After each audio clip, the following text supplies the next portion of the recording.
না আপনি বলেন নাই, আপনি এখন বললেন না, এটা আমি এখন জানলাম চাচা, কারণ এটা তো এটা এখন জানার পরে কি পদক্ষেপ নেওয়া এটা এটা এখন চাচা জানার পরে কোন দিক যে কোনো এসব অকারেন্সের নাম্বার 1 কাজ হচ্ছে যে সঙ্গে পুলিশ সঙ্গে। ইনফরমেশন করতে হবে। আসলে সেটা তাদেরকে আইন শৃঙ্খলা বাইরে জানাই নিয়ে তাদের পরামর্শ নিয়ে কাজ করতে হবে। আমরা মানুষ তো আছি, আমরাও তো আছি, কিন্তু প্রশাসনটা না জানে এখানে এসে আপনি কারোর মারবেন ধরবেন, একটা আইনগত প্রক্রিয়া হলে তার দায় দায়িত্ব কে নেবে? আইন হাতে তুলে নেব না প্রশাসন কিন্তু এটা বারবার করতেছে যে তাদের যে সমস্যা হচ্ছে তারা আমাদের কাছে অভিযোগ করতেছে।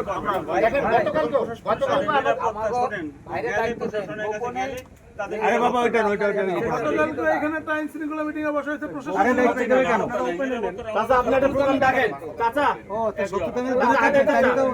এখানে আপনি আছেন, কাশেম চাচা আছে, আপনারা সহ এখানে একটা আইন শৃঙ্খলা এবং মাদক সন্ত্রাস নিয়ে একটা প্রোগ্রাম ডাকেন, আমরা আসি। সেখানে আমরা থাকবো, থানার অতি হিসেবে থাকবে, আপনারা ডাকেন, একটা পরিকল্পনা হাতে এলাকার এই ব্যবসায়িক সহ থাকবে, ঠিক আছে? নেন ভাই নেন প্রোগ্রামটা হাতে নেন।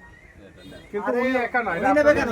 না, না, আপনি আপনার সভাপতিতে এই প্রোগ্রামটা হোক, আপনি এটা প্রবলেম আছে, টেকনিক্যাল প্রবলেম আছে। আপনারা সবাই একত্র হবেন, ডাকেন ডাকেন, আমাদের ডাকলে আমরা আসি না। টোটাল ব্যবসায়িকদেরকে আপনি আহ্বান করেন। এবার একটা কথা শুনুন চাচা, আপনারা বলেন জামাত ইসলামের কোনো কর্মী সমর্থক কোথাও যায় কোনো টাকা পয়সা চাঁদাবাজি কারোর সঙ্গে ডিসকাস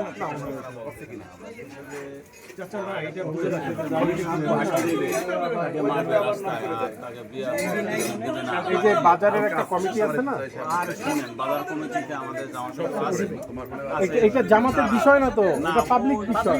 কমিটি হলো মজা মজা কমিটি নামাজ পড়ে না একক তো সভাপতি আমাদের ডাক দিবেন নামাজ পড়ে না একক তো নামাজ পড়ে না এটা সভাপতি ছেলেরা দেবে না এটার কথা বহু ঠিক আছে চাচা, আমরা আসবো ইনশাআল্লাহ।